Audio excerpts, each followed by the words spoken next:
Something that I guess plagues a lot of artistic existence is finding our style. This is something that is a major concern early on, and it persists even for experienced artists. This is often a search that is full of frustration. There's a lot of mystery surrounding the ideas of style and how we go about acquiring it. It's easy to see when someone you really admire has a really cool style.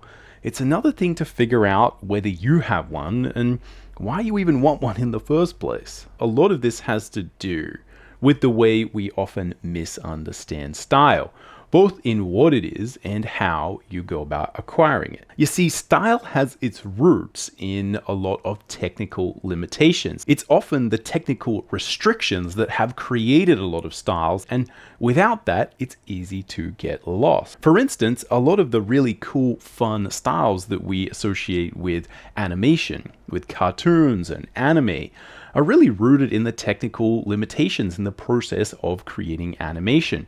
It's these technical limitations that actually have inspired people to come up with really fun, unique looks. Likewise, painting styles have evolved as we have moved from using egg as a base to oil to acrylic, and then to using complicated replication processes like lithography.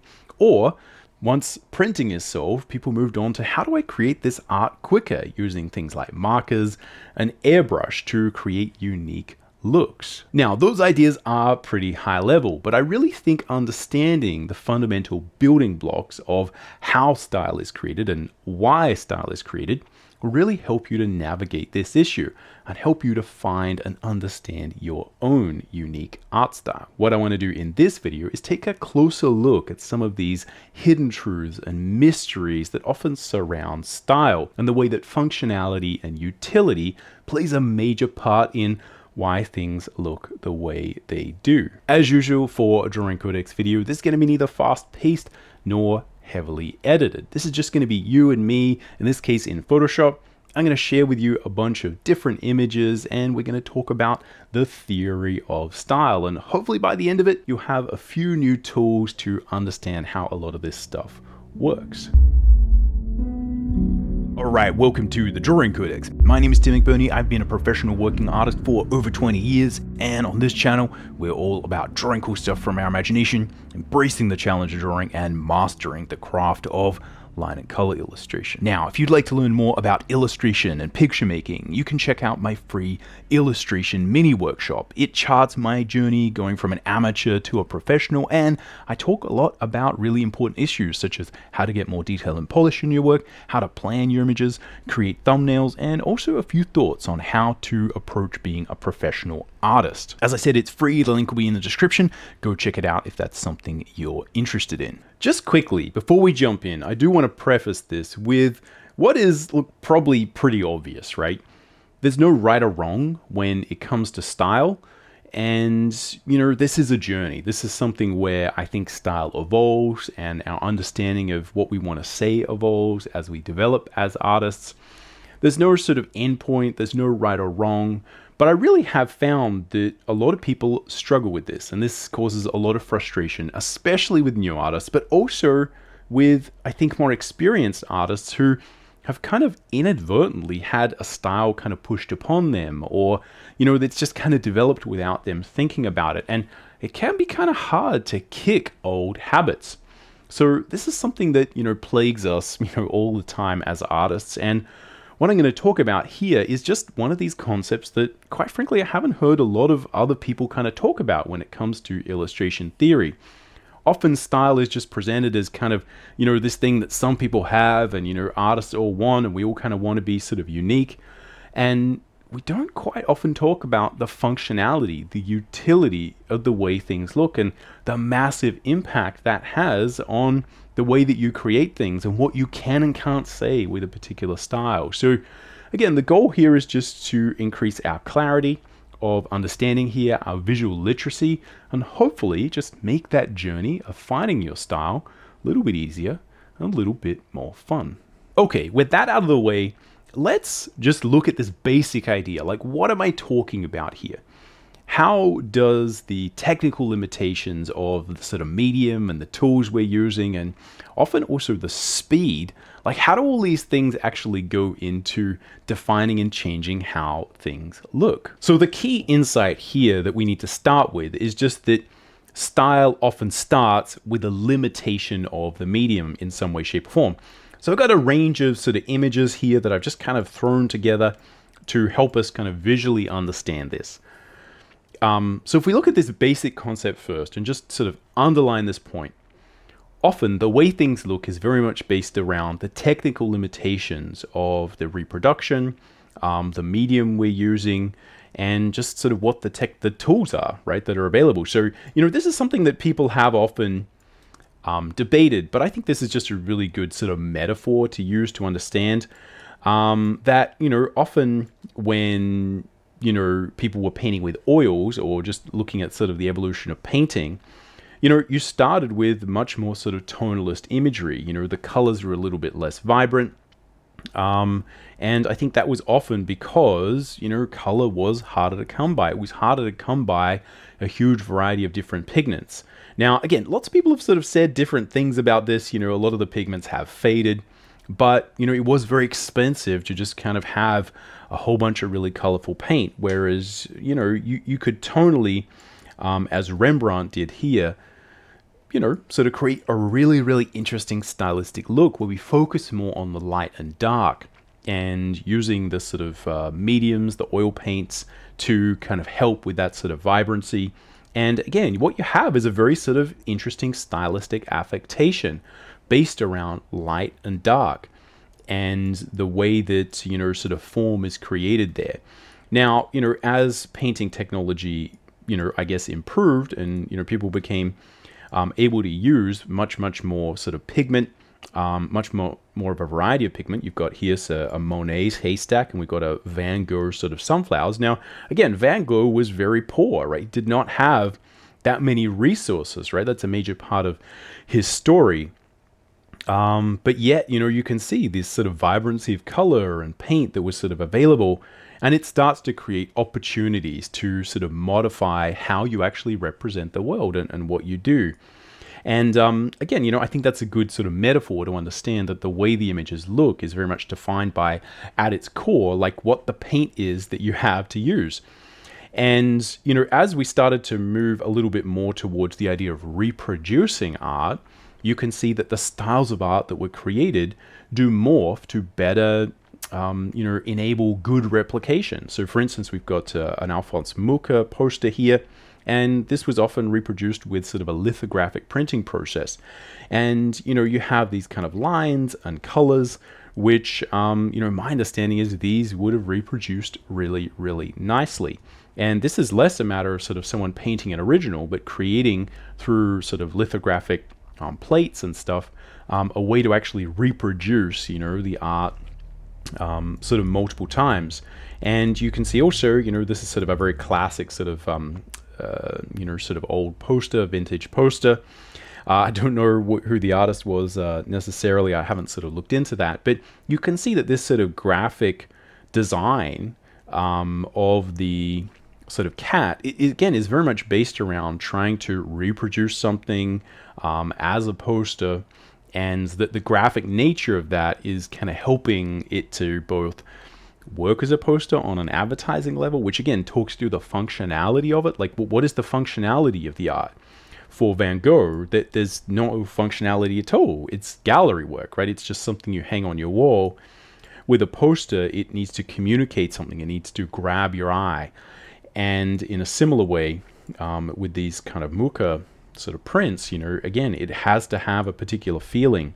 And, I think that's a really important thing to understand, is the utility of the work and the technology of reproduction or sort of creation drastically changes the look. And what you have is this kind of Art Nouveau classic sort of Alphonse Mucha style that, is very much a lot of the sort of foundational sort of root of, the line of color style that I sort of use today, right? That sort of French clean line style. It very much sort of built this really interesting way of making art that you probably wouldn't have got to if you didn't have a lot of those technical limitations of needing to reproduce it. So in a similar way, later on, you had people say, well, you can actually use things like airbrush to create the look, right? So here you've got a Sorayama sort of painting of this sort of classic 80s sort of airbrush look. This was something that was a very unique look, to get that sort of very high detailed metallic look, to get all these kind of hard edges. You kind of needed to use airbrush to do that quickly and effectively. And just with the application of different types of painting, like again, markers, airbrush, gouache, acrylic, it sort of changes what is possible and the speed at which it's possible. And that sort of changes, the type of imagery you get. Someone can spend less time on an illustration than they had to, back in the day, painting a large painting, which kind of changes what you can do with it, because old masters had to find, someone really rich to pay them to paint some picture of something, so most people were, painting these things that were only possible because of the economic limitations of where they were working. So again, like, what does this have to do with you, trying to find your own sort of comic book style, or, trying to figure out, like, whether you use something a bit more graphic or painted, or where you draw more or whatever. Again, stick with me, because I think just understanding this stuff is really, really important. For me, personally, again, when I was starting out, I just see all these different things, and it would just be like, well, do I want to paint like this? Do I want to paint like this? Do I want to paint like this? And I think understanding why they look like that helps a lot, because it also changes the way you create it, and that very much influences what sort of, how much fun you have. So if we kind of look at some more modern examples of this basic idea, you can obviously see that, like, pixel art, which is based around a hard limitation of how video games are programmed, has created this very weird look, right, where we make things out of blocks. And you would think that this is just a silly stylistic affectation that would disappear. Like, as soon as we could get rid of pixel art, we'd be like, that's ridiculous that you just wouldn't paint this in full fidelity. And yet, the technical limitations that people had to overcome to create a really interesting look with, old school pixel art has actually become an entire art style that people now use on purpose, right? And people remember it fondly on purpose. It'd be interesting to see whether, in 100 years, people still look back at that and have sort of the nostalgia for it, and whether it survives. But, likewise, if you look at a lot of these sort of low polygon modeling that had to happen early on in video games, and sort of like Quake or PlayStation 1, Nintendo 64 days, we created an entire series of art styles and techniques and tools for representing a world with very low polygon models. And you would imagine, again, as soon as we could get rid of that, we would. But yet you have often these really interesting ways that people utilize these techniques. And you have a game like sort of Journey, right, which is based on this super stylized sort of low polygon look, even though it's not. And it creates something that sort of couldn't be felt any other way. Like, it's a very particular feeling to sort of play this game.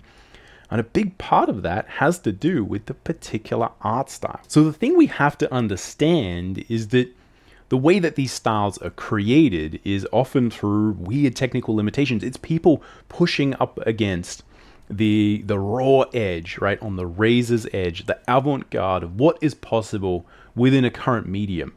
And often really interesting things happen with limitations. Art often is really inspired, and creativity is often fueled by technical limitations. And what we have when we're looking at style is often the echoes of that through time, where you can understand, like, oh, like, Muka had a really interesting feeling. Like, those images had a really interesting feeling rooted in the design ethos of the time and the technical limitations that were there. But, like, it kind of is encapsulating something that we can use and access later on. But if we don't understand why those things were there, I think it's often hard to kind of actually replicate it and get a really sort of good feeling. And I think that is the case with things like pixel art or low poly modeling or whatever kind of stylistic thing you want. the more you can understand the limitations people were working on, the better you'll be able to understand that style, and the better you will be able to modify it and make it your own, to actually create something that is new, like Journey, like modern pixel art, where you're taking something older and you're making it new and modern in a really interesting way. Okay, so we've discussed a little bit about the technical limitations that can often fuel artistic style. What I want to sort of touch on next is the utility of that. And often this is mixed with technical limitation, but we're going to talk much more about how the art is meant to affect people, and how just the way art is used in different mediums and genres will drastically affect the way it looks. Okay, so I've got another collection of images here, and it is important to understand that some of these ideas of utility of the work, like how it's meant to actually affect people and what it's actually meant to do, is very much still linked to technical limitations. And I think it's important to understand these things do kind of mush together, but the more we can separate them, I think the better to understand a lot of this stuff in more detail. So obviously you can kind of understand that, you get to a point where you kind of are less limited by the technical restrictions. Obviously earlier on, a lot of comic books, for instance, were black and white because color was expensive, right? And this is often one of these things, and people would develop really interesting black and white looks that lent and sort of, again, overcame the technical limitations of black and white to create very interesting imagery. But that's still something that people would choose to use later on. For instance, you've got sort of Frank Miller's Sin City, here we've got Hergé's Tintin, and you can sort of look at the difference, obviously, in the way the sort of art styles are created. Now, it's important to understand here, you're often looking at a mix of the artists sort of leveraging different stylistic restrictions on purpose. So Tintin uses the sort of French clean line style, and in this case, a lot of the modern ones are colored, although some of the original ones I think were reproduced in sort of black and white. But you can see that this is creating a very, very sort of unique, interesting art style, but it is still rooted in a couple of things, the technical limitations and what it's sort of trying to do, like the story it's trying to tell. And this is often where you have to really look at, like, what is the point of the art you're trying to make? That will often make a lot of these stylistic decisions for you. Frank Miller's Sin City is really meant to leverage the film noir, sort of black and white look.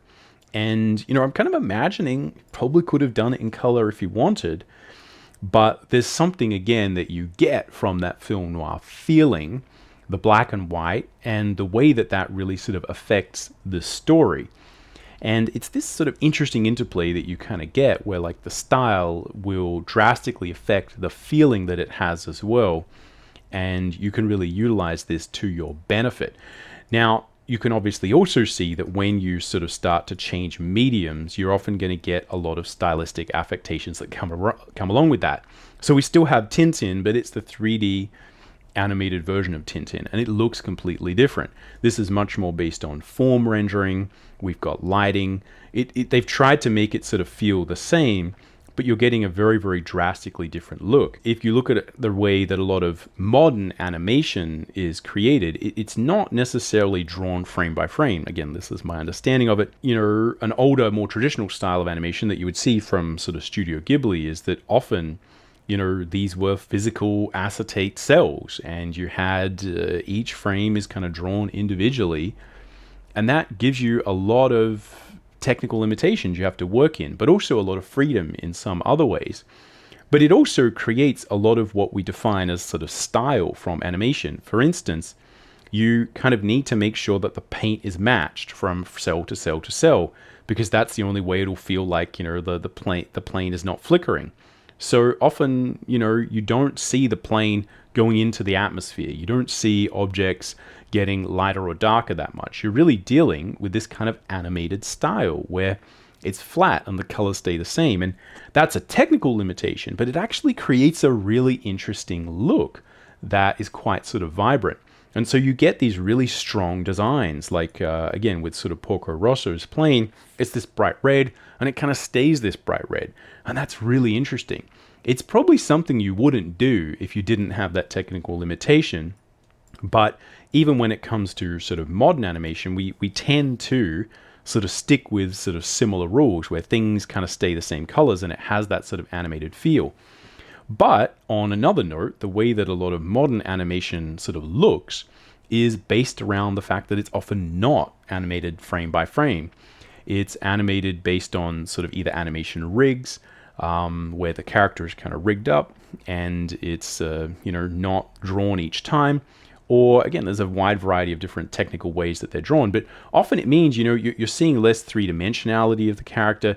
Things are a little bit more graphic, they're a little bit more side-on, and it creates a very, very interesting, unique look that again, you kind of wouldn't see if you didn't have that sort of technical limitation. But it means you can get a very sort of high-quality look that's very finished, very consistent, and you can create a lot more animation, I'm guessing, in the same amount of time as you would from maybe, say, a sort of kids' cartoon with a fairly low budget from the 1980s or something like that. Likewise, you can look at how a lot of comic book styles are very much affected by the way that they're actually published and the amount of detail that artists are meant to put in there.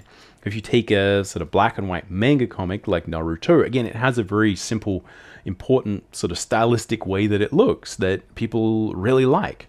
But a lot of that is based around trying to create a lot of comics really quickly.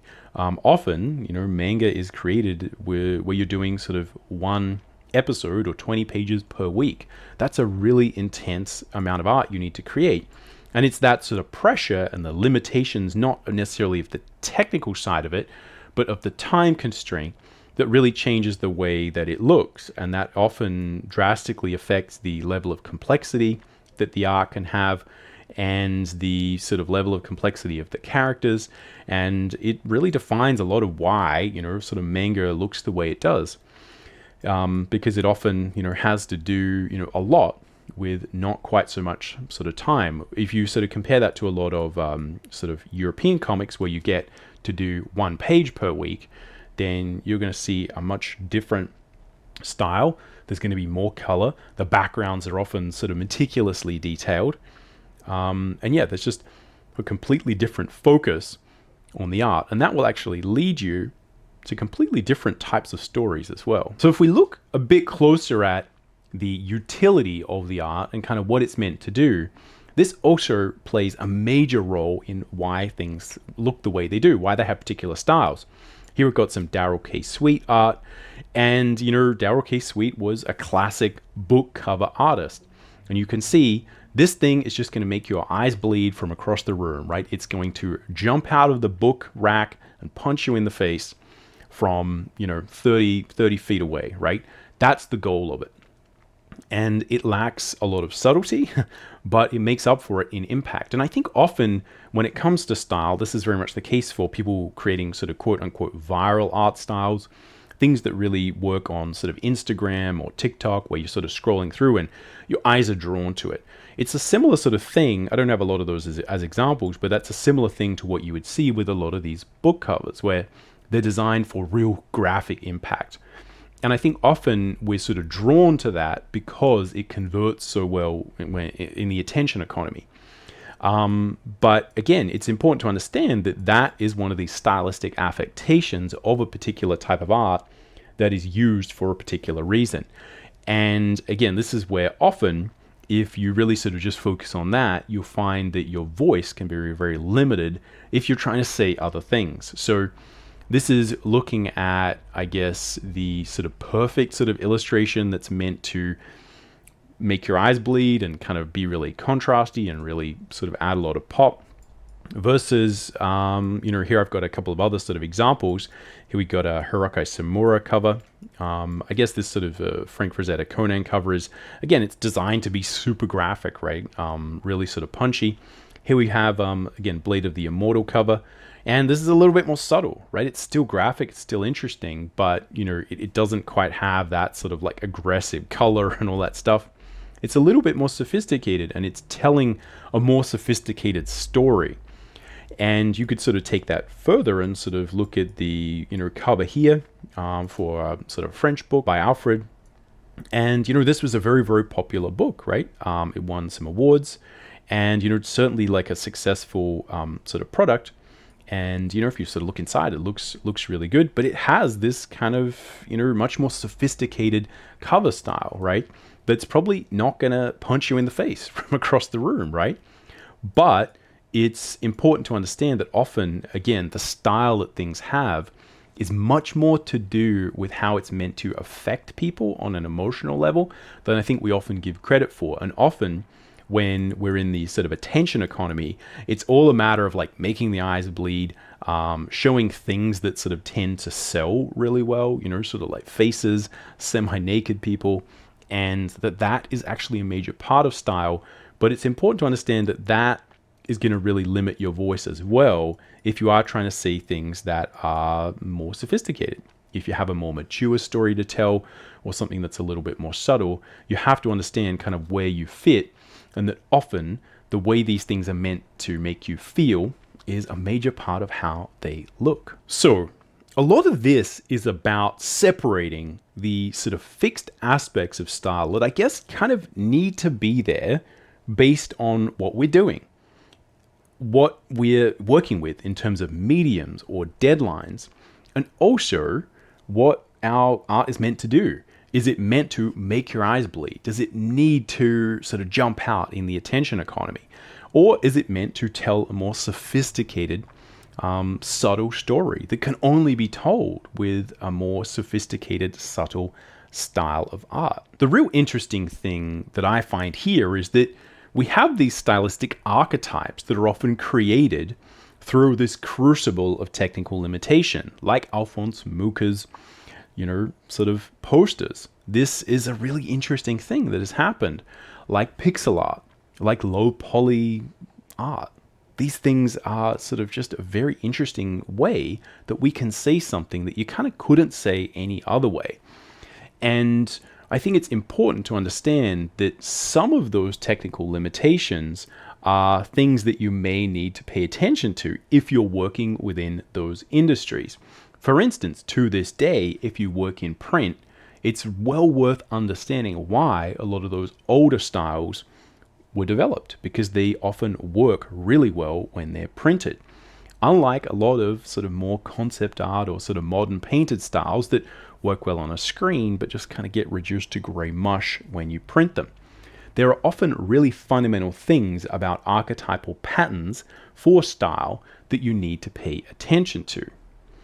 But it's also possible to understand that you can take a lot of the visual stuff from those sort of archetypal styles and sort of combine it and mix it with other things. That often these archetypal styles are just creating really interesting looks that, are sort of there for anyone to use. They're part of sort of artistic history.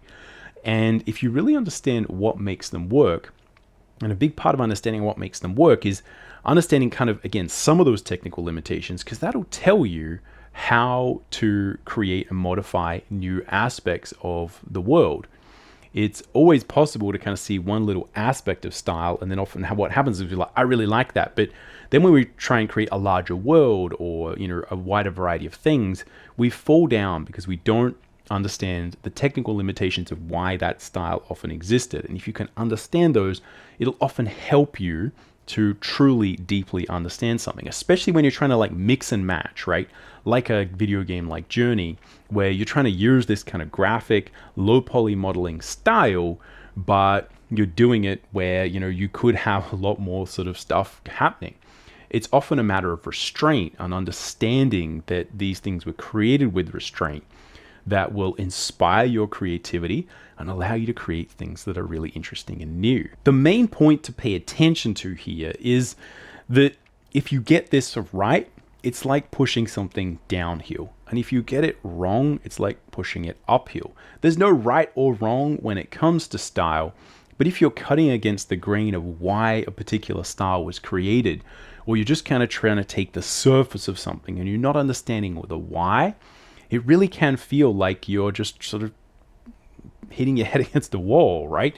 You're trying to do something, but it just sort of doesn't work. So understanding these building blocks is a very subtle thing, but I think the more you can do this and increase your visual literacy and really think about why things happened, the more control you're going to have. Now, if you'd like to go a little bit deeper and look at how often the utility of what our images need to do in something like illustration really drastically affects the way that we go about creating it, if you haven't already, you can check out this video on the difference between narrative and abstract composition. It has a lot to do with some of the things we've been talking about here.